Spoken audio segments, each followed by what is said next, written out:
My name is Annie Tan. I'm a special education teacher at PS 506. It's located on 59th and 3rd Avenue. The people in Sunset Park know the school by the big yard that's outside. It's constantly being used to play in, even at night. I could teach Chinese kids who look like me because I feel I have an insight on how it is to grow up Chinese American in New York City. I wanted to teach students of different backgrounds, so I chose Sunset Park. I think my school has about 70% Latinx students, now 30% Asian students, mostly Chinese, and some Arabic students. I grew up in Manhattan's Chinatown, and back in the early 2000s, I went to middle school 131, which I believe had 1,300 or 1,400 students at the time. Now, that school has only 400 or so students in the middle school altogether. So kids are leaving Chinatown. There are less kids in my Manhattan Chinatown than there were 10 years ago. And why is that? It's because a lot of those families could no longer afford Chinatown Manhattan prices.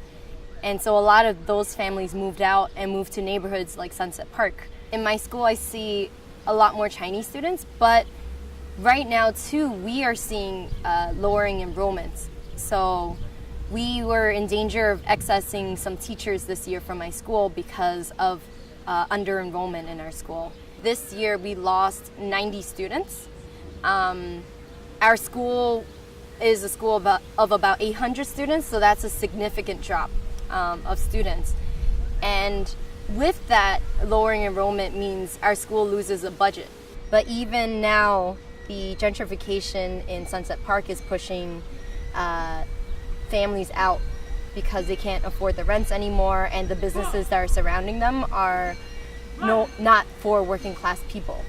Latinx families are moving out. My principal told me that while our school as a whole is about 70% Latinx students, the incoming class of students is 60% Latinx and 40% Chinese right now. Our school recently got a dual language Mandarin program that started last year, and we have a dual language Spanish program. Lack of space is certainly an issue at my school. I mean, my students all of last year had gym in my classroom. Imagine kids like jump roping and hula hooping and tossing balls back and forth in your classroom with all your books, all of their books, the computer, the smartboard, all of it, all in one room. That's how much of a space issue we have in our school. We have 2 schools in our big, large building, but we only have 1 cafeteria and we only have 1 gym. So we're constantly trying to share space